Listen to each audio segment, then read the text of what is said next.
agradecer tu bondad con nosotros, tu compañía, tu enseñanza a través de tu palabra.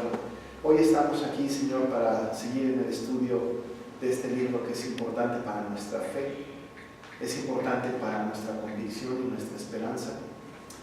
Porque nosotros podemos, Señor, entender que tu palabra toda, completa, toda, es inspirada por ti y útil. Así que entonces, Señor, no queremos evitar todo el consejo tuyo, al contrario, queremos entrar al estudio de este libro, como lo hemos empezado a hacer, para poder distinguir tu voluntad y para que también nosotros podamos tener esperanza de que en Cristo somos vencedores. Bendícenos a los que estamos aquí, está con los que vienen de camino y permite, Señor, que los que estarán aquí vengan pronto, con ánimo pronto también, para seguir aprendiendo de tu palabra. Gracias, Señor, en el nombre de Jesús. Amén. Amén. Muy bien, hermanos, vamos a leer el texto que está en el capítulo 1, versos 4 al 8. Apocalipsis 1, 4 a 8. Dice el texto, se los voy a leer. Juan, a las 7 iglesias que están en Asia, gracia y paz a vosotros del que es, y que era, y que ha de venir, y de los 7 espíritus que están delante de su trono, y de Jesucristo el testigo fiel, el primogénito de los muertos, y el soberano de los reyes de la tierra, al que nos amó y nos lavó de nuestros pecados con su sangre, y nos hizo reyes y sacerdotes para Dios, su Padre. A él sea gloria e imperio por los siglos de los siglos. Amén. He aquí que viene con las nubes, y todo ojo le verá, y los que le traspasaron, y todos los linajes de la tierra harán lamentación por él. Sí, amén. Yo soy el alfa y el omega, principio y fin, dice el Señor, el que es, y que era, y que ha de venir, el Todopoderoso. Algunas Biblias, sobre todo las que tienen la versión Reina Valera 60, tienen un título ahí en negrito, ¿no? Con cierta frecuencia comento que esas letras en negritas no son palabra inspirada. Estas letras negritas son lo que cuando se traduce la Biblia, los que la ponen a nuestro lenguaje, lo pusieron porque suponen una división entre un texto y el otro. A veces es acertado, la mayoría de las veces, más en nuestra versión. Hay Biblias que no tienen división alguna, que se va de corridito, y me parece que es de las mejores cosas, ¿no? Hay Biblias que incluso tienen abajo comentarios, ¿no? Han visto que Biblias que tienen el texto y abajo comentarios. La mejor Biblia es la que no tiene ni letreritos ni comentarios. Aquella Biblia que está corridita, porque nos da a nosotros la posibilidad de entender, de leer, etc. Pero claro que nos ayuda un poco. En esta división que tenemos aquí de los versículos 4 al 8, es una división que está bien acomodada, porque es una división que no necesariamente habla de lo que dice la letra en negro como salutaciones a las 7 iglesias, porque igual, y lo que resalta este texto no son las iglesias. Ustedes pueden percibir que lo más importante de estos versículos no son las iglesias, ¿no? Lo más importante de estos versículos es la identificación de Cristo a las iglesias, ¿no? Así como que el objeto tiene que ser como otro, ¿no? Es como la parábola del hijo pródigo. Está el texto y arriba dice parábola del hijo pródigo, resaltando al pródigo que fue uno que se fue con la mitad con su herencia, pues, que le pidió la herencia a su padre y se fue y la gastó, ¿no? La malgastó, anduvo perdido, y al final regresa y el padre lo recibe. Es una imagen de Dios recibiendo al pecador, ¿no? Quizá la parábola se debió haber llamado la parábola del padre amoroso resaltando a Dios, y no del hijo pródigo resaltando al ingrato, a aquel que se fue de la casa, ¿no? Pero bueno, aquí el texto nos ayuda un poquito solamente en la división. En cuanto al título, no nos ayuda demasiado. Ciertamente hay una distinción para las iglesias, hay una salutación a la iglesia, pero lejos de que solamente haya esto, hay una doxología que vamos a revisar en algunos momentos acerca de Jesucristo. Este texto tiene que ver con Jesús. Incluso es un texto que ya habíamos hablado en el pasado, que envuelve, ¿no?, el mensaje central del Apocalipsis, que tiene que ver con la primera y la segunda venida de Entonces, tenemos que ir con nuestra mente en este asunto, ¿no? Hemos dicho que vamos a analizar este texto desde el punto de vista del paralelismo sintético progresivo, ¿no? Y que vamos a ir encontrando en la Biblia paralelos a lo largo de todo lo que vimos de Apocalipsis, como lo vamos a ver ahora en algún momento, que tenga que ver con este asunto. Bien, hemos visto la semana pasada los versículos 1 al 3, y nos quedamos al final con el versículo 3, que habla de una bienaventuranza, la primera de 7, decíamos la vez pasada, la primera bienaventuranza de 7. Hay que recordar que el 7 es muy importante en el Apocalipsis. El 7 es importante porque es un número que le dice algo a los regenerados. Quizá no les dice algo a los que no son regenerados, pero al regenerado, al cristiano, sí algo le dice. Es el número de Dios, es el número de la perfección, es el número de la comprensión, es el número de la totalidad, ¿no? Esto solamente lo pueden entender los creyentes, ¿no? Ya luego los no creyentes pues pueden como escucharnos y deducirlo, pero es para nosotros los creyentes. Ahorita tenemos nosotros la primera de las 7 bienaventuranzas. Entrando al texto de los versículos 4 al 7, vamos a tener dos referencias del número 7 otra vez, cuando se habla de los 7 espíritus y de las 7 iglesias, ¿no? Entonces vamos a revisar este asunto. De tal manera entonces que vimos la bienaventuranza, y la bienaventuranza era hermosa porque nos ayuda a dirigir nuestra atención hacia este libro como algo que es bienaventurado, no atemorizador, ¿no? Sino de bienaventuranza. Hemos insistido y seguiremos insistiendo que el libro de Apocalipsis es un libro esperanzador, es un libro de esperanza, es un libro que nos dice, vamos a vencer. En nuestra temporalidad vamos a vencer en el futuro. En la temporalidad de Dios, Él ya venció, ¿no? Él ya venció. O sea, Cristo no va a vencer, Cristo ya venció, ¿no? Cuando pensamos, Cristo va a vencer, estamos como que puede que sí, puede que no. Pero cuando decimos Cristo ya venció, estamos hablando de algo que Él ya hizo, que está consumado y que nos escribe este maravilloso libro en donde nos confirma esa victoria maravillosa. Porque incluso nos está diciendo cómo será nuestro destino en el cielo nuevo y en la tierra nueva. Entonces ya venció. Esta bienaventuranza entonces es para nosotros, que entendemos que es esperanzador este libro, porque dice bienaventurado el que lee, ¿no? Y los que oyen, ¿no? Los que oyen las palabras de esta profecía y guardan las cosas en ella escritas, y dice, porque el tiempo está cerca. Y hablamos del tiempo cercano. Dijimos que el tiempo, ¿no?, cercano, estamos hablando de la segunda venida de Cristo, ¿no? El tiempo es cercano, el tiempo está cerca. ¿El tiempo de qué? Pues el tiempo de la segunda venida de Cristo, ¿no? Cuando hablamos de esto, estamos hablando de la segunda venida de Cristo. Esta es la esperanza. Ahí está, viene Cristo. Y cuando venga Cristo, suban con Él. Y cuando venga Cristo, nos vamos con Él al cielo, ¿no? Ahorita vamos a ver un poco esto y vamos a estar orando con Él para siempre. Esta es la bendita esperanza. Así leemos el Apocalipsis. Somos, ahorita, en esta clase, somos bienaventurados, ¿no? Porque estamos leyendo y porque estamos oyendo las palabras de esta profecía maravillosa. Y de ahí, después de la salutación primera de 7, las vamos a ir distinguiendo conforme lo vamos estudiando, ¿no? Por ahí, si tienen una hoja de apuntar, bueno, primera bienaventuranza, y conforme vamos avanzando, segunda bienaventuranza, y así podemos ir encontrándolas, ¿no? Bueno, vamos a tener un acercamiento teológico a los versículos 4 al 8, de tal forma que podamos distinguir algunas cosas que son importantes en el lenguaje que dijimos ya medio encriptado, ¿no?, de este libro, ¿no?, que solamente lo entienden los regenerados. Tenemos ahí la primera vez que se nos habla de quien está escribiendo, ¿no? Dice Juan, debemos de notar, como lo vimos la semana pasada, que hay una especie de prioridad o de jerarquización. Acuérdense ustedes que lo vimos al principio. Tenemos primero a Dios, luego a Jesús, ¿cierto? Lo vimos en esta escala jerárquica, ¿no?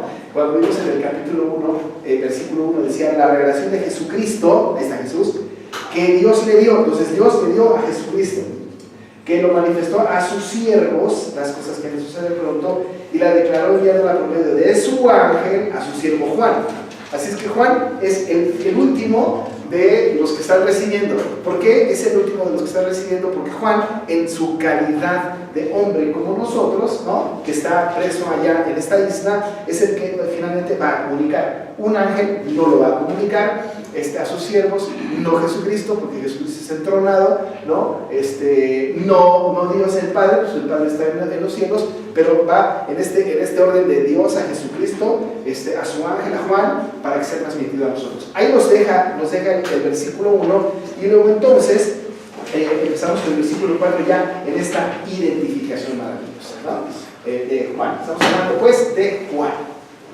Juan es el apóstol de Jesucristo. Lo hemos repetido varias veces, pero lo seguiremos repitiendo porque la repetición es pedagógica, ¿no? Vamos a tratar de hacer una especie de lluvia de ideas que ya hemos dicho, no de ideas, sino de afirmaciones que ya hemos dicho en el pasado, ¿no? Pero ayúdenme a recordar ustedes. Díganme algunas cosas de Juan. ¿Quién es este Juan? Apóstol. ¿Fue de los 12? Sí. Es el discípulo amado. El que se recostó, el que se puso en el costado del Señor. Muy bien, algo más. Escrito las cartas. Es el que escribió primera, segunda y tercera de Juan. Al que le encargó Jesús su madre. ¿Hay alguna otra cosa que se conoce de Juan? El hermano de Jacobo. Su papá. Zebedeo, ¿no? Es el hijo de Zebedeo. Su hermano. Ahí dijimos, ¿verdad? Los hijos del trueno. Los hijos del trueno. Tenemos mucha información. ¿Quién escribió el Evangelio? Juan. No hay que confundir con Juan Marcos. Ese es otro Juan.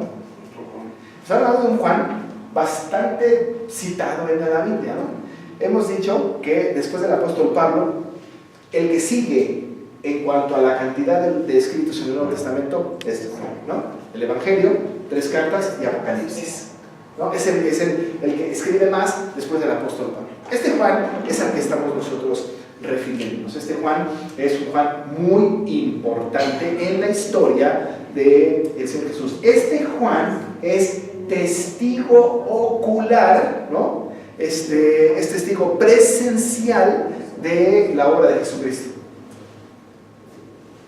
Es decir, fue importante en la obra de Jesucristo. Él estuvo, ¿no?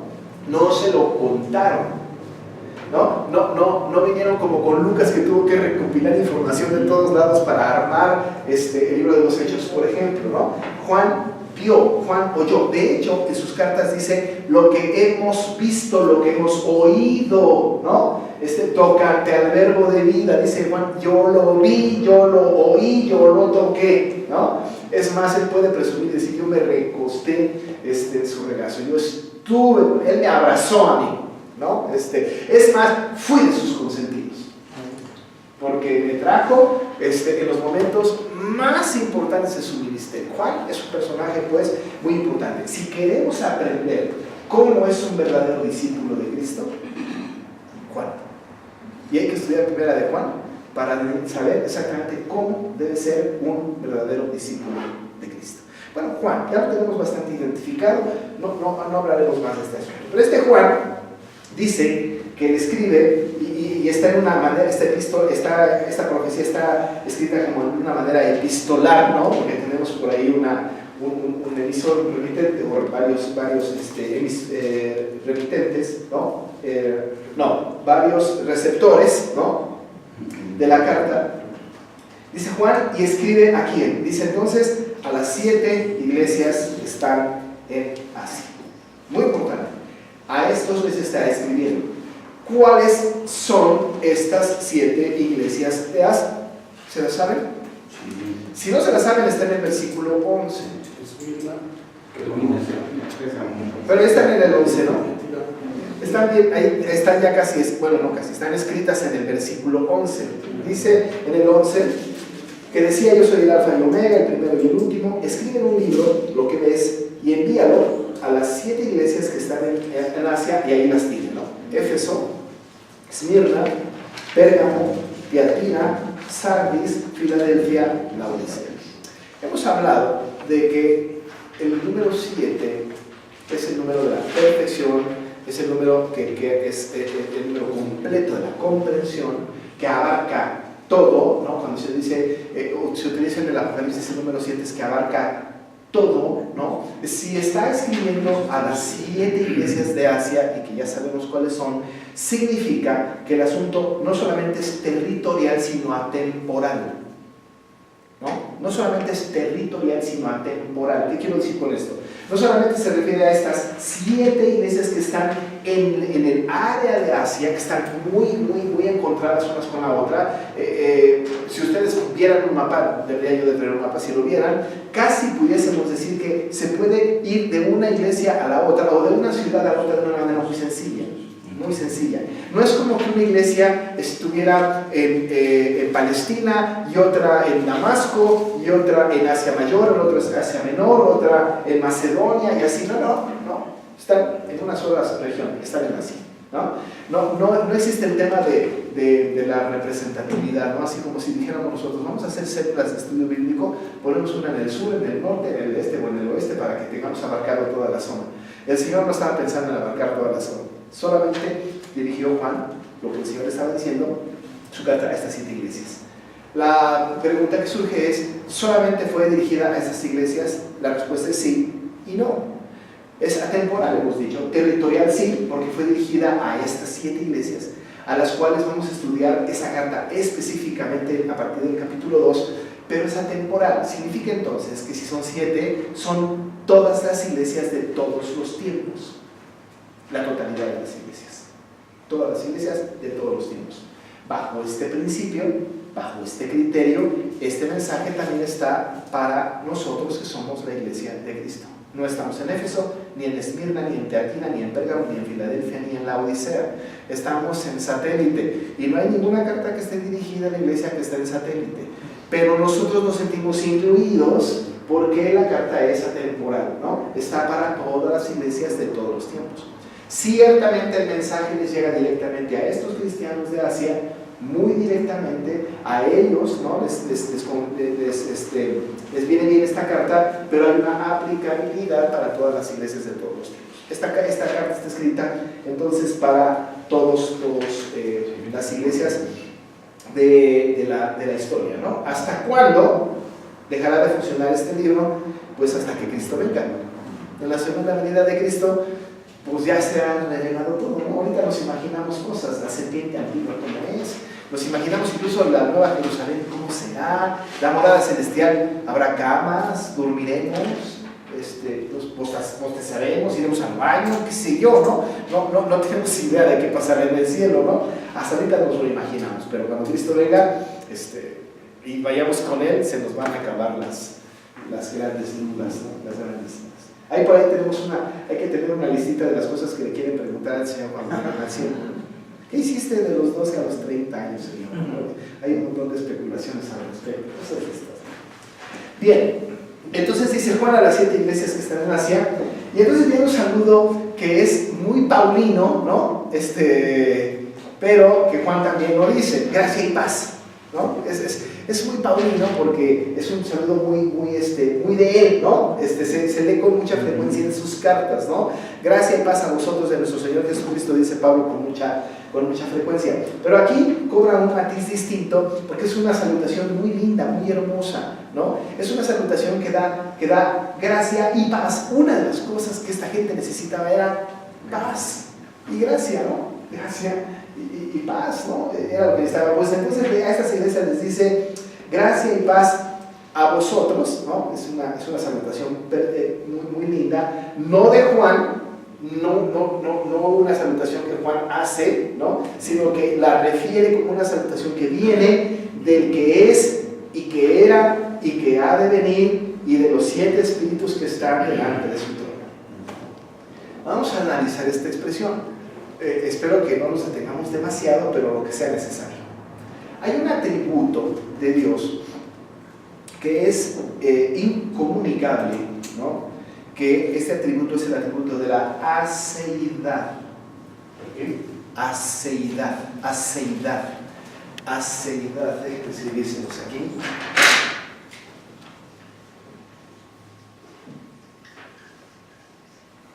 Aceidad.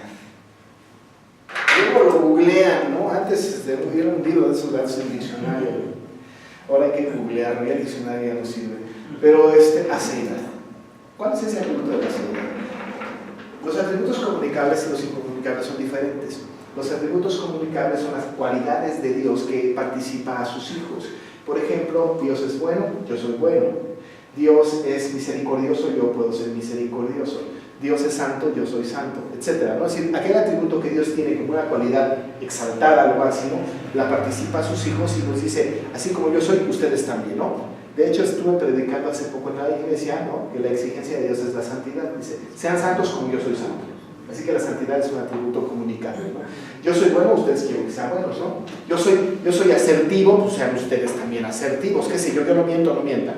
Los atributos de Dios comunicables son los que nos participan. ¿Pero qué creen? Hay atributos de Dios que no nos participan, que solamente tiene Él, porque son atributos en perfección y atributos sobrenaturales. Y aquellos atributos no comunicables o incomunicables son aquellos que solamente tiene Él y que no nos prestan. Por ejemplo, la omnipotencia, ¿no? O sea, dice Dios, soy omnipotente. Aquí está ese atributo, más adelante en el versículo 8. De hecho, el versículo 8 termina con ese atributo, ¿no es cierto? Dice, el todopoderoso, ¿no? Este es un atributo que nosotros no tenemos, ¿no? Ese es incomunicable. La omnisciencia es incomunicable. La omnipresencia. La omnisciencia es que Dios todo lo sabe. Hasta el pensamiento que hay en mi mente, la palabra antes de que salga de mi boca, Él ya la conoce. Porque el atributo de la omnisciencia, ¿no? Es un atributo que Dios no nos comunica. Ninguno de nosotros puede hacer eso. Las mamás se acercan un poco. Las esposas se acercan un poco, ¿no? Casi saben lo que pensamos, ¿no? Pero no al grado de Dios, desde luego. Y además no es comunicable. Estoy vacilando peligrosamente, ¿no? Omnipresencia, Dios puede estar en todas partes y al mismo tiempo. O sea, ahorita está aquí y también está en China, ¿no? Ahorita, en todas partes y al mismo tiempo, la omnipresencia, ¿no? La presencia, las cosas de los atributos de Dios incomunicables son importantes. La infinitud de Dios, ese es atributo incomunicable. Pero la aceidad, ese es un atributo incomunicable raro, ¿no? Porque la palabra es muy poco usada en nuestro idioma. De hecho, es difícil, no se puede usar la palabra aceidad en nuestro idioma, porque esa es una palabra que nos habla de un atributo que solamente se le puede dar a Dios, ¿no? La aceidad. Casi pudiese parecerse un poquito a la trascendencia, pero la trascendencia sí se utiliza en nuestro lenguaje, ¿no? Algo que trasciende, ¿no? Que va más allá. Decimos, esto me trascendió, ¿no? Fue más allá de mí, está en control de mi vecino, ¿no? O de mi papá, o qué sé yo, ¿no? Pero la aceidad no se puede, no hay una analogía de nuestra situación, es difícil de explicar. Pero ¿qué atributo es la aceidad? El atributo comunicable de Dios, incomunicable, perdón, de la aceidad, es que a Dios nadie lo creó. Existe por sí mismo desde siempre, ¿no? O sea, no podemos rastrear dónde empezó Dios. Cuando yo leí un libro de Sproul, él decía que un versículo atrás de Génesis 1:1, ¿qué encontramos? O sea, brincamos de Génesis 1:1 un pasito atrás, ¿qué hay? Nada, ¿no? Estaba la tierra desordenada, y vacía, bueno, ni tierra había, nada, ¿no? Nada. Y cuando decimos nada es nada. Ahora, cuando decimos nada es algo, porque ya estamos diciéndolo, ¿no? Entonces ya la nada se convierte en algo, por lo tanto la nada deja de ser nada para hacer algo. Y en la lógica verbal se pone muy complicado. ¿Qué estás haciendo? Nada. Si yo digo, estás haciendo nada, entonces estás haciendo nada porque la nada es algo. Es una complicación. Sí, hermano. Si Dios creó sí. los cielos y la tierra, sí. dice Génesis, y la tierra estaba desordenada y vacía, entonces Dios no hace desorden en lo creó así. Dios creó algo perfecto. Sí. ¿Quién hizo ese desorden? ¿Quién acabó con ese mundo, por así decirlo, premundo y el mundo? Supermundo. Sí, sí. Sí, no, muy bien. Es una excelente pregunta. ¿Quién hizo esto? Desde luego que cuando la Biblia habla, por ejemplo, de que Dios en Génesis 1, en la creación, cuando Dios está ordenando las cosas, porque separa las aguas de los cielos, porque separa las aguas de la tierra también, porque hace las estrellas y todo este asunto, la teología bíblica del Antiguo Testamento habla acerca de que Dios ha creado todo, ¿no? Todo lo puso en una mesa, aquí está todo, ¿no? Esa es mi materia prima, aquí está. Y lo que nos narra Génesis 1 es cómo Él empieza a ordenar todas esas cosas como si fuera un gran rompecabezas, ¿no? Las empieza a ordenar y las empieza a poner en orden. Interesante en la creación, ¿no? Los que somos creacionistas, porque hay quienes no son creacionistas, hay algunos que son creacionistas evolucionistas y están también muy equivocados. Nosotros somos creacionistas. Bueno, yo, ¿no? Entonces, el creacionismo dice Dios puso todas las cosas y luego las empezó a ordenar, ¿no? Aquí está. Es como si yo llegara como un artista con todos mis elementos, ¿no? Y los pongo sobre la mesa, ¿no? Ok, ahora vamos a ver, esto tiene que ir aquí, esto tiene que ir aquí, esto aquí, ¿no? Es decir, Dios hizo este asunto de ordenar todas las cosas. Desde luego que Dios es un Dios de orden, ¿no? No es un Dios de desorden. Pero conforme iba creando el Señor, ¿no? Cuando en su imperativo divino, su palabra creadora más bien, ¿no? Fue estableciendo los órdenes de las cosas para el beneficio de su última obra de creación, que fue el hombre, ¿no? La verdadera pregunta es ¿por qué no hizo primero al hombre y luego todo? Si el hombre es la corona de su creación, lo más importante, ¿no? Porque ¿dónde lo ponían? Aquí hermano, dice, en el principio creó Dios los cielos y la tierra. Los cielos y la tierra. Sí. A la tierra le pone todas las materias primas que iba a poner sobre la tierra, las aguas, el firmamento, la tierra, todo esto. Y luego ya las empieza a ordenar. Pero yo estoy entendiendo que en el principio creó Dios los cielos y la tierra. Quiere decir que no había nada. No existía ni cielo ni tierra. No había nada. Él creó todo. El asunto es que estamos en el tema de la seidad, ¿no? Porque el otro tema es muy, muy importante y largo también. Pero el tema de la seidad es que un paso atrás de Génesis 1 no había nada. Nada, ¿no? Pero Dios sí, ¿no? Dios sí. Pero no solo Dios, Padre, sino Dios Hijo y Dios Espíritu Santo. O sea, el Espíritu Santo, Cristo y Dios existían antes de la fundación del mundo, ¿no? Ahí estaban. De hecho, Él a nosotros nos escogió antes de que siquiera hubiera cielo y tierra. Estábamos en la mente de Dios antes, ¿no? Conforme va creando el Señor, conforme va ordenando las cosas, va viendo y va diciendo, es bueno, es bueno, es bueno, es bueno, es bueno, y cuando llegó el hombre, es bueno en gran manera. Entonces va creando el Señor. Pero al Señor, ¿quién lo hizo? ¿Cómo rastreamos nosotros el camino hacia el Señor? No hay manera. Y entonces el atributo de la seidad es que el Señor ha existido siempre, desde siempre. ¿Qué dice Salmo 92? Salmo 92. Vamos a ver. Antes que nacieron los montes y formases la tierra y el mundo desde el siglo y hasta el siglo, tú eres Dios. Sí, ¿no? Dice el Salmo 92, y lo dice bien bonito, ¿no?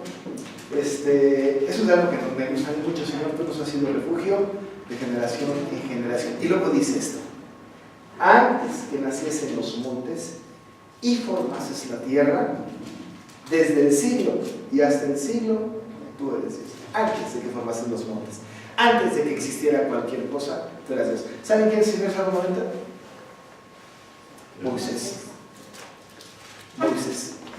Ese y el 91 es lo único que está en el Salterio escrito por Moisés.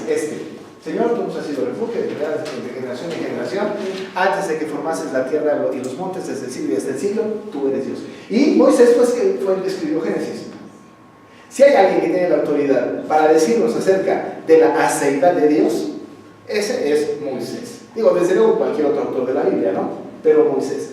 Pero caray, quien nos lo está diciendo es Juan.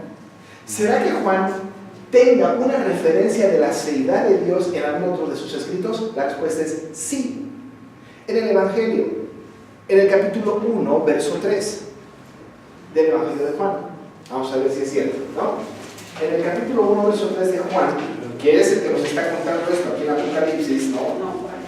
Juan, el Evangelio de Juan, no primera de Juan. ¿En qué? 1:3. Empieza, ¿se acuerdan ustedes en el principio del verbo y el verbo era con Dios y el verbo era Dios? Verso 2 dice, este era en el principio con Dios, pero luego remata en el 3. ¿Qué dice el 3? Todas las cosas por Él fueron hechas, y sin Él nada de lo que es hecho. De lo que había sido hecho, fue hecho, ¿no? ¡Qué caray!, ¿no? Estamos hablando de un Dios eterno, ¿no? De hecho, en el mismo Evangelio de Juan, el Señor Jesús dijo, antes de que Abraham fuese, yo soy. Él 7 veces en el Evangelio, en su Evangelio dice, yo soy el buen pastor, ¿no? Yo soy la puerta, yo soy el pastor de las ovejas, yo soy la resurrección y la vida, ¿no es cierto? Él dice, yo soy 7 veces. Este yo soy es una expresión que él se apropia para sí, tomada de Éxodo, cuando Moisés se encuentra en el desierto con el Señor y le pregunta, voy a ir con Faraón, ¿quién le digo que me mandó? Y entonces el Señor le dice, dile, yo soy, te mandó. ¿Por qué yo soy? Porque yo me causo a mí mismo, nadie me causa. Yo existo porque existo por mí mismo. Nadie me fabrica, no soy producto de la imaginación de nadie, a mí nadie me ha hecho, yo soy el que soy. Luego Jesús se atreve, ¿no? Claro, es Dios, a decir, yo soy. Eso le dijo, antes de que Abraham fuese, yo soy. La misma expresión.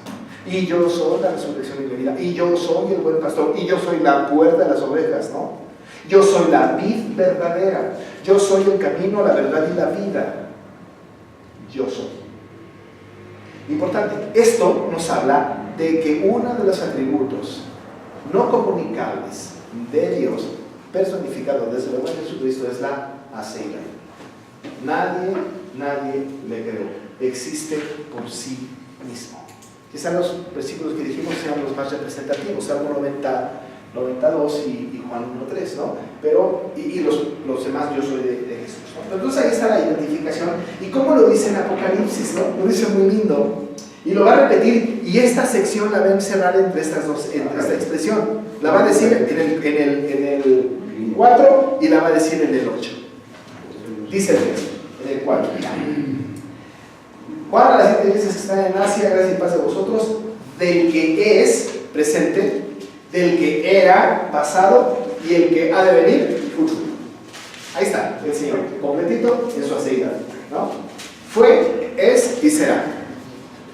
No hay otros, ahí está. No hay ningún ser humano que tenga esta característica, ¿no? Ninguno.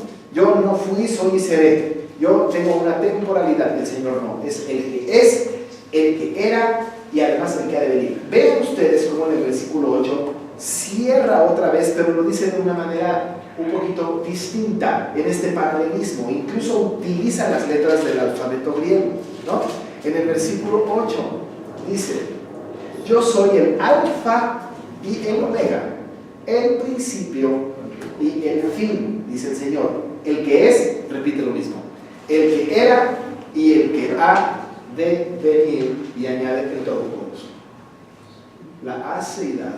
Qué importante es que Juan empiece escribiendo este maravilloso libro a las iglesias, hablando acerca de la aceidad de Cristo, ¿no? Es decir, este atributo, el que es, el que era, el principio y el fin, el alfa y la omega. Si estuviéramos escribiendo en español diríamos la A y la Z, ¿no?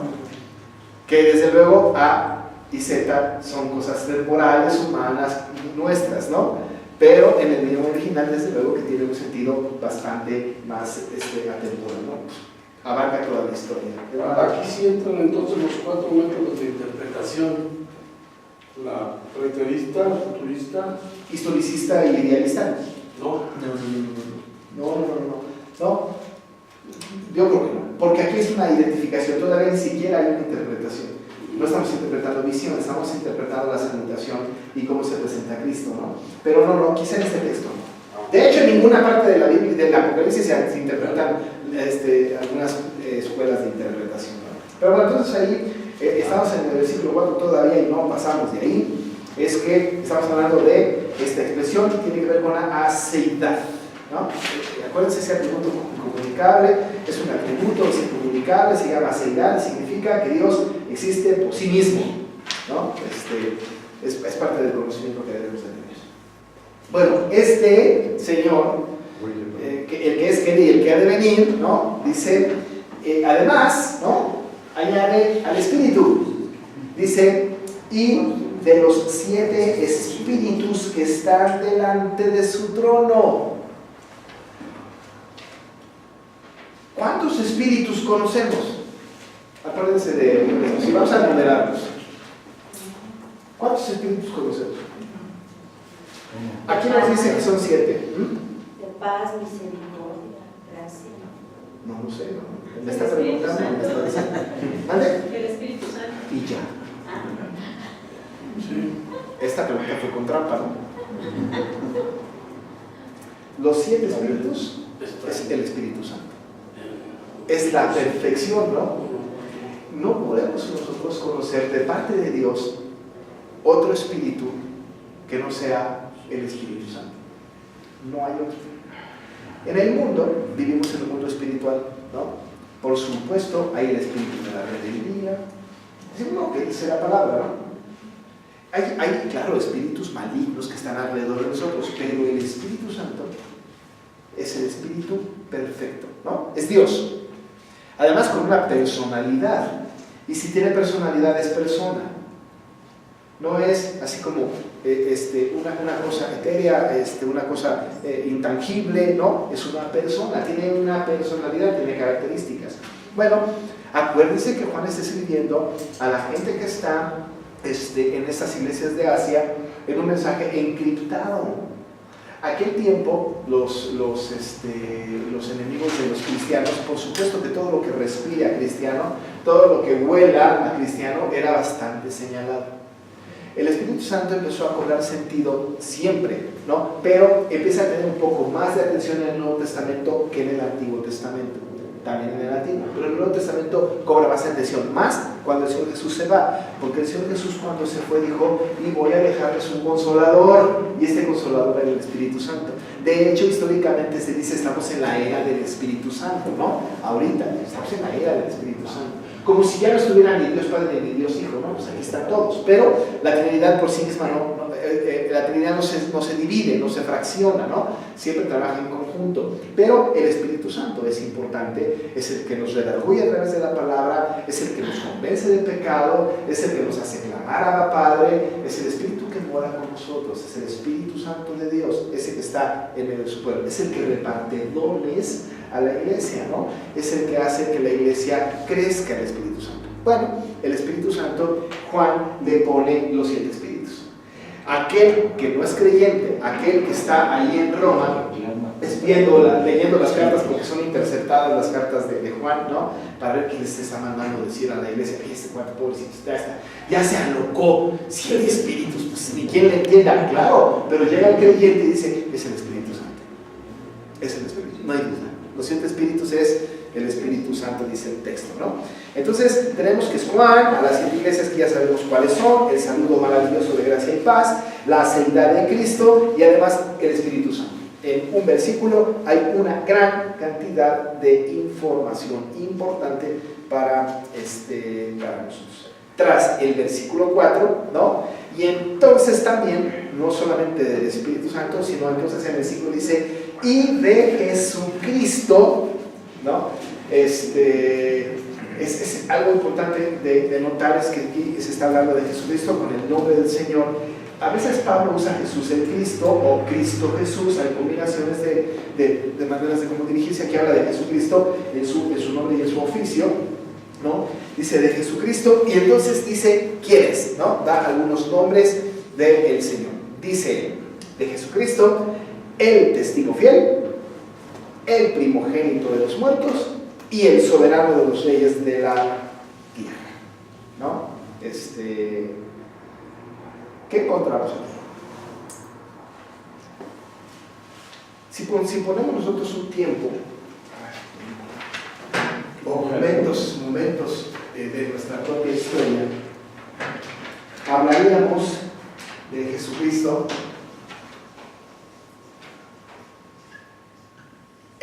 etapas, o en 3 momentos. Uno es su momento terrenal y, digamos, en el terrenal ministerial. El otro es otro momento terrenal, pero en su pasión. Y el otro momento lo pudiésemos poner en su exaltación. Estas 3 identificaciones de Cristo, ¿no?, encajan en uno de estos. Si hablamos del Señor Jesucristo, como Juan está diciendo aquí en el 5, y de Jesucristo, el testigo fiel, lo ponemos en su ministerio, en su etapa terrenal ministerial. Fue testigo fiel. Él dio testimonio de sí mismo, ¿no? El Padre dio testimonio del Hijo. Él estaba aquí como testigo fiel. ¿Testigo de qué? Porque un testigo tiene que decir, ¿no?, algo, ¿no? A mí me llaman a un tribunal, quiero que seas mi testigo. Yo tendría que preguntar, ¿de qué? ¿No?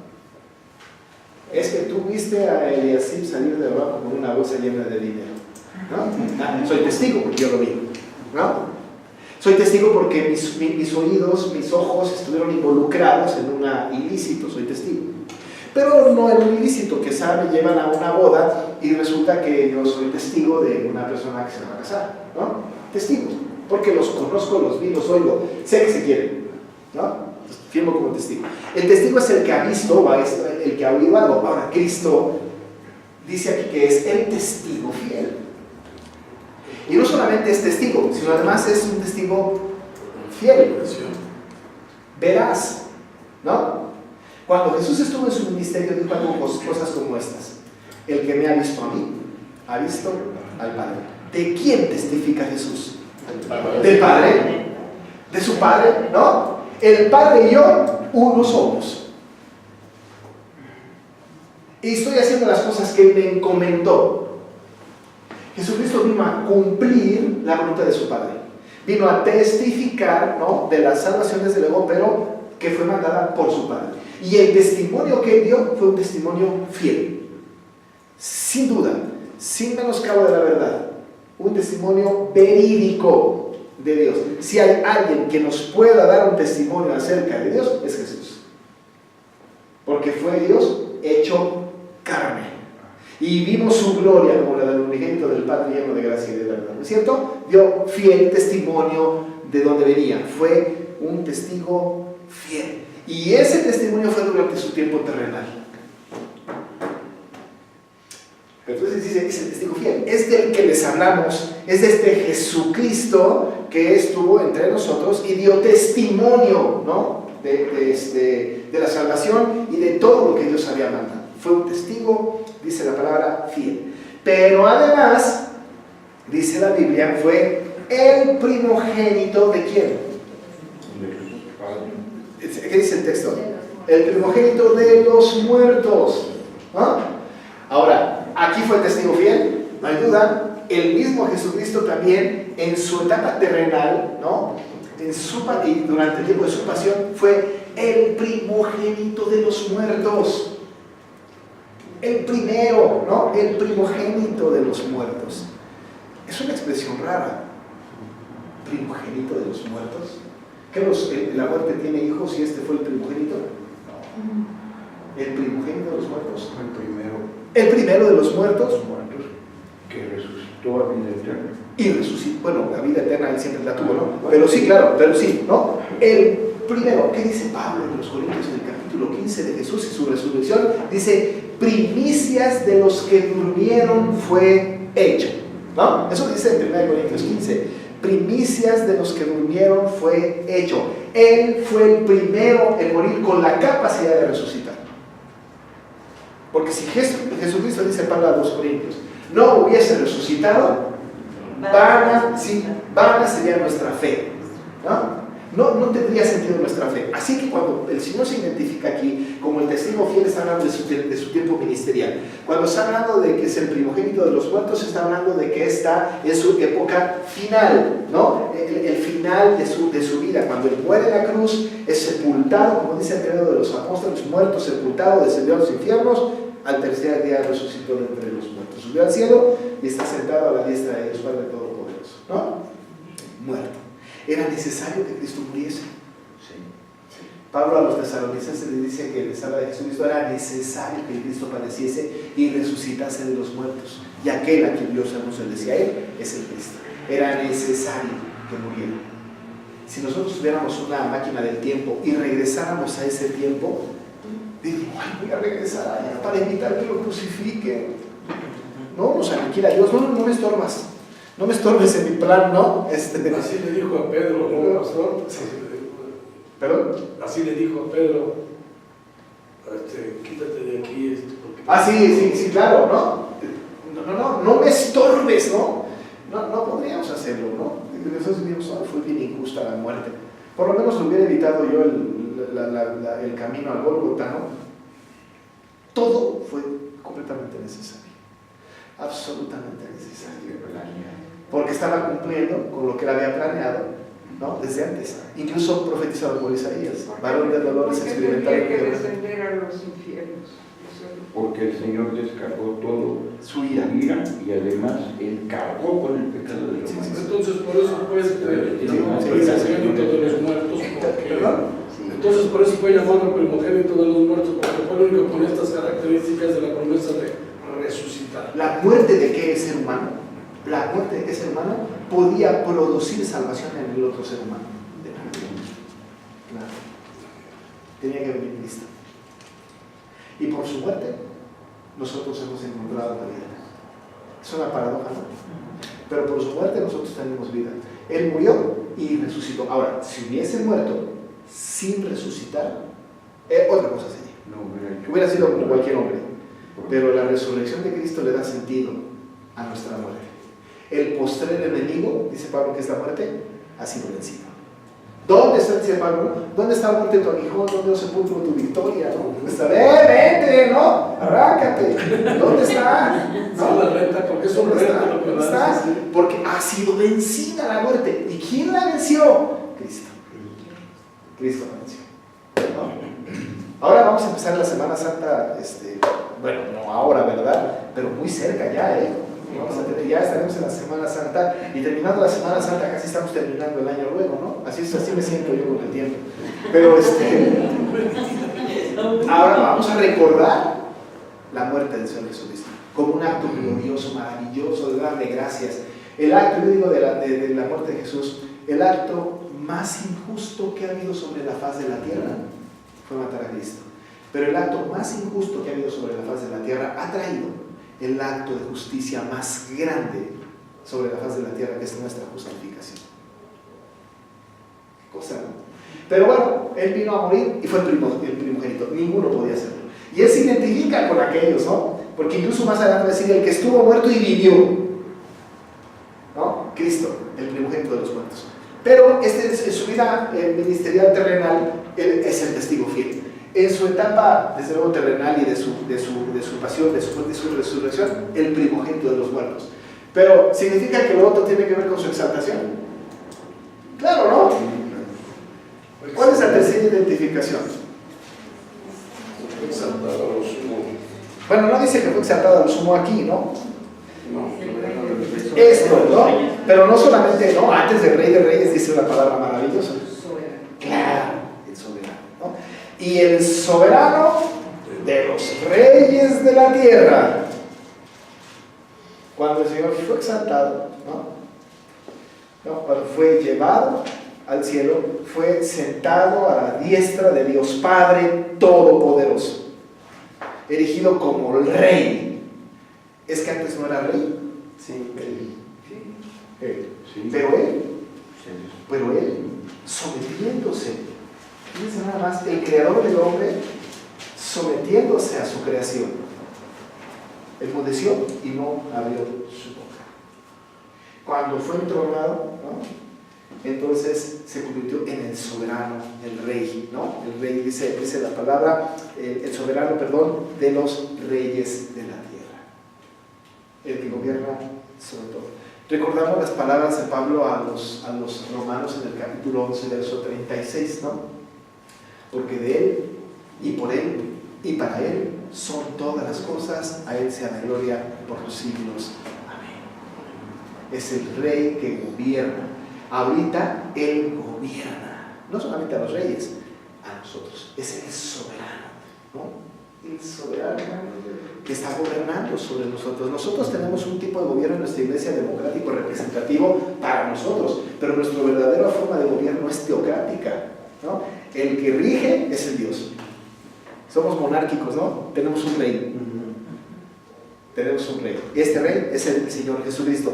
Y está en su estado de exaltación. Y así lo vemos, incluso en la visión que va a tener Juan en el capítulo 4, después de describir toda la visión del que está sentado en el trono, ¿no? Va a hablar y el cordero. Incluso va a decir que junto a él está uno como inmolado. Y este que está como inmolado no es otro que Cristo. No había nadie capaz de desatar los sellos, nadie. Pero Cristo, porque Él es el soberano de los reyes de la tierra. El único capaz. Qué maravillosa descripción que hace Juan de Jesús, ¿no es cierto? Dice, Él es el testigo fiel, es el primogénito de los muertos y es el soberano de los reyes de la tierra. A ver, díganme algo, ¿no? Él es el que escribe, Él es el que manda, Él es el que está en control de toda la situación. No solamente de las iglesias de Asia, de nuestro tiempo también, ¿no? De nuestro momento, pues, de toda la vida, ¿no? Hasta que Cristo venga. Cuando venga en gloria, será algo diferente, ¿no? Y entonces, ¿no? Dice Juan, sigue diciendo Juan, ¿no? Habló de Jesucristo, el testigo fiel, el primogénito de los muertos, el soberano de los reyes de la tierra, y luego añade al que nos amó y nos lavó de nuestros pecados con su sangre.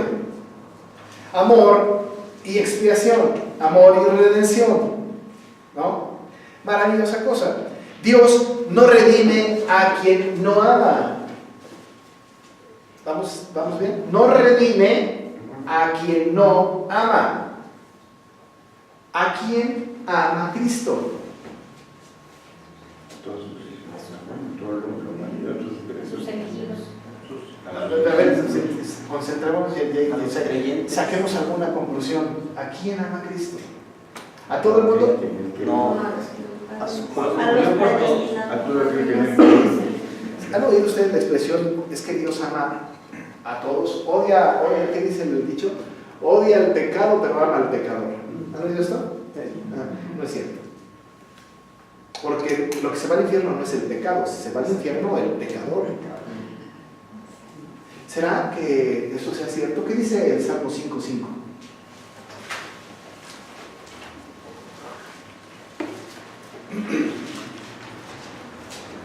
Bueno, desde el 4, Porque tú no eres un Dios que ame la maldad, el malo no habitará junto a ti.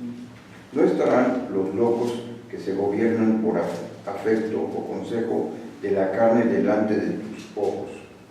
Aborreces a todos los que obran iniquidad. Ahí está, ¿no? ¿Qué cosa cuando uno piensa, alguna vez alguien me dijo, es que Dios no puede odiar, ¿no? Pues es santo, es puro, ¿no? Dios no odia. ¿Y qué haríamos con ese versículo? ¿Lo quitamos de ahí? Aborreces a todos los que hacen iniquidad. ¿Y saben qué es peor? Que Dios no oye la oración del que no es creyente, del que no es de su hijo, del que no es de él. Juan 9:31 dice que el Señor no escucha la oración de los pecadores. Si lo quieren, busquemos que no es. Juan 9:31 no la escucha. La gran pregunta que surge aquí en Apocalipsis, ¿no? Es ¿a quién ama? Acuérdense que está escribiéndole a la iglesia, y la iglesia es la comunidad de los santos, la comunidad de los redimidos, ¿no? ¿Ya tienen Juan 9:31? Y sabemos que Dios no oye a los pecadores. Sí, hombre. Pero si alguno es temeroso de Dios, Ahí está hoy. ¿Verdad? Sí. O sea, nosotros, pero al pecador, al que no ha sido confeso, al que no ha tenido su vida para Cristo, Bueno, claro, Dios oye todo, ¿no? Es decir, no podemos decir que no, si no dejaría de ser soberano, pero no le presta atención. Es como decir que Dios perdona nuestros pecados, nos arroja en el fondo del mar y nunca se acuerda de ellos. ¿Será que nunca se acuerda Dios de mi pecado? Claro que sí, lo que pasa es que no me lo trae a cuenta nunca. No me dice, ay, otra vez. Pero si el año pasado te perdoné este pecado, hombre. No, ella va a lo profundo del mar. Y no se va a acordar, no lo va a traer a cuenta, pues, ¿no? Y lo vuelvo a confesar como si lo confesara por primera vez y me lo vuelve a perdonar. Claro que las consecuencias yo las sufro, ¿no? En mi vida, ¿no? Pero cuando estamos hablando del amor de Dios, estamos hablando de que el Señor ama a sus elegidos. Esa es una doctrina tremenda, reformada tremenda, bíblica tremenda, ¿no? Solamente a sus elegidos. Acuérdense, Él está escribiéndole a la iglesia. Y la iglesia es la comunidad de los redimidos, ¿no? Entonces dice, está diciendo, hermano, al que nos amó, a nosotros la iglesia, a nosotros nos lavó de nuestros pecados con su sangre. A nosotros. Cuando estuvimos en el estudio de Efesios, los que estuvieron aquí todo el año pasado, pueden recordar que hablábamos acerca de este capítulo número 1 de Efesios, en donde dice que nosotros somos adoptados por el propósito de su voluntad. Y dice, por la redención, ¿no? La redención, dice, por el derramamiento de su sangre. Nosotros fuimos redimidos por el derramamiento de su sangre. A nosotros nos amó, y porque nos amó nos redimió. Dios no redime a quien no ama. No dice Dios, redimo y amo. Él amo y redimo, ¿no? Es decir, como tú no eres salvo, primero te voy a redimir para poder amarte. No, porque te amo, porque te elegí antes de la fundación del mundo, te redimo. Así lo tenía planeado desde siempre. Entonces el orden está perfecto. Al que nos amó y nos lavó de nuestros pecados, dice él, y además nos lavó con su sangre, ¿no? El mejor artículo para lavarnos, ¿no? Fue la sangre de Cristo.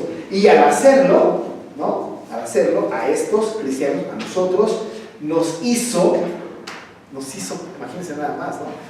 Reyes y sacerdotes para Dios, su Padre. A Él sea la gloria e imperio por los siglos de los siglos. Amén. Nos hizo reyes y sacerdotes. Voy a predicar este domingo, 1 de Pedro 2:9. ¿Se acuerdan que dice 1 de Pedro 2:9? Si no, siempre está el recurso de buscar en la Biblia, ¿eh? Digo, también se puede, ¿no? Existe la posibilidad. Bueno, lo que pasa, eso me dice que no están viniendo los domingos a los cultos. No, sí están viniendo. Sí. A vosotros sois linaje escogido, real sacerdocio, nación santa, pueblo adquirido. La identidad que nos dio. La identidad. Qué identidad tan preciosa, ¿no? Nos hizo, ¿no? Dice, y nos hizo reyes y sacerdotes para Dios, su Padre. Nos hizo reyes. Vamos a reinar con Cristo al final del tiempo, ¿no? Estaremos reinando con Él. Qué cosa tan maravillosa. Es una cosa maravillosa. Tan maravilloso es que Juan tiene que terminar esta doxología, ¿no? Diciendo, ¿no? A Él sea, ¿no? Gloria e imperio por los siglos de los siglos. Amén. Porque la idea, ¿no? De que nos amó, que nos lavó con su sangre, que nos hizo reyes y sacerdotes para Dios, es una idea que tiene un peso específico en la vida del creyente. Si Apocalipsis fuera de dar miedo, esto no está cumpliendo con su propósito. ¿No es cierto? No está cumpliendo con su propósito. Miedo, sí es una palabra esperanzadora por todos lados, ¿no? Nos amó, nos lavó con su sangre y nos hizo reyes y sacerdotes para Dios. Y Juan dice, no, pues, y Juan vaya que estaba sufriendo, como una condena de muerte ahí, no va a morir martirizado, pero está ahí, ¿no? Preso. Y te está diciendo, entonces, a Él sea gloria e imperio por los siglos de los siglos. Amén. Maravillosa cosa, maravillosa. Insisto, si el Apocalipsis fuera para dar miedo, esto no está cumpliendo con su propósito. No está yendo por ese camino. Está yendo por un camino completamente diferente. Y qué bueno que los cristianos de Asia están viendo esta salutación, ¿no? Están así como que, ay, bueno, gracias a Dios, ¿no? Amén, ¿no? Gloria a Dios, porque nos amó, nos lavó de nuestros pecados con su sangre y nos hizo reyes y sacerdotes. No podemos tener un destino terrible, ¿no? No puede ser, ¿no? Tenemos una esperanza maravillosa. Y luego, para rematar, habla de la segunda venida de Cristo, ¿no? Dice, he aquí que viene el testigo fiel, el primogénito de los muertos, ¿no? Exactamente, ¿no? El soberano de los reyes de la tierra, él, ¿no? El que nos amó, el que nos lavó, el que nos hizo reyes, él, dice Juan, viene con las nubes, ¿no? Dice, viene con las nubes, y luego nos habla de lo que va a pasar. Todo ojo le verá, y los que le traspasaron, y todos los linajes de la tierra harán lamentación por él. Sí, amén. Dice el texto, entonces, para ir con cuidado. Viene, primero es que dice, he aquí, que viene con las nubes. Es la segunda venida. La parucía, ¿no? El tiempo de su venida. Lo que estamos esperando de las cosas que deben de suceder pronto es esto, que venga Cristo. Señor, que ven, ¿no? Eso estamos esperando. Por eso se habla entonces, pastor, de que viene el lloro y el crujir de dientes, de los que dicen que hasta lo que les trata. El lloro y el crujir de dientes es resultado del juicio, ¿no? Pero cuando venga Cristo, va a haber un clamor. ¿Sabe qué va a pasar? Dice Pablo a los filipenses que cuando el Señor Jesucristo venga, toda rodilla se doblará. Lo que está arriba en los cielos, en la tierra y debajo de la tierra, y toda lengua confesará que Jesucristo es el Señor para gloria de Dios Padre. ¿Saben qué? Todo el mundo tiene que confesar. Algunos lo confesarán ya fuera de tiempo, off the record, ¿no? Ya, ¿qué va a pasar? Pues van a confesar que Jesús es el Señor, pero se van a ir al infierno. Hasta Satanás va a doblar su rodilla y va a reconocer que Cristo es el Salvador, pero el destino de Satanás es el infierno. Pero habrá una confesión, todo el mundo reconocerá, porque Satanás sabe que Cristo es el Salvador, Satanás sabe que Cristo ha vencido, Satanás sabe que no puede hacer nada en el mundo si no tiene permiso de Dios, lo sabe, pero juega con nuestra vulnerabilidad. Pero Él, ¿no? Está gobernando y gobernará, y toda lengua confesará esto, ¿no? Vienen las nubes, viene, ¿no? No viene para ver, ¿no? Si puede lograr llevarnos con Él. Él viene porque ya venció, ¿no? Vienen las nubes, dice el texto maravillosamente, vienen las nubes. Pero va a suceder algo, ¿no? En este venir. Una cosa que va a pasar es que no va a ser secreta su venida. Ya lo hemos dicho, ¿no? No va a ser secreto. Se escucha por ahí el tema de el rapto secreto, ¿no? Como la película esta, ¿no? De dejarlos atrás, vendrán dos pilotos en el avión, uno será dejado, el otro tomado. ¡Ay, caray! Ya no se fue, ¿no? ¿No? Y si es el capitán del vuelo, ¿no? El avión se estrella, ¿no? Y va a ser secreto, pero de secreto no tiene nada. Pablo a los tesalonicenses le da testimonio de que viene con un escándalo bárbaro, con voz de mando, con trompeta de Dios. Y luego acá, tanto en Tesalonicenses como aquí nos dice, todo ojo le verá, todo ojo. Secreto no tendrá nada. O sea, cuando venga el Señor, lo vamos a ver. Unos van a ver que los muertos en Cristo se resucitan y luego serán transformados. Otros van a ser dejados ahí. Luego el Señor vendrá, ¿no? O en ese mismo momento habrá un momento de que juzgará a los que no son creyentes, pero aquellos que no son, aquellos que lo vituperaron, aquellos que lo negaron, aquellos que lo insultaron, aquellos que lo crucificaron, aquellos que tuvieron sus ropas ahí enfrente de la cruz, aquellos que traspasaron su cuerpo, aquellos que lo rechazaron, aquellos que le quisieron poner un cuadro, van a pasar. Dice el texto, todo volverá, y los que le traspasaron y todos los linajes de la tierra harán lamentación, dice el texto, por él. Imagínense nada más. Zacarías 12. Vamos a ver esto. Zacarías es el penúltimo libro del Antiguo Testamento. No es cierto, no es el último. Sí, es el último. Zacarías y Malaquías. Es el penúltimo. Zacarías.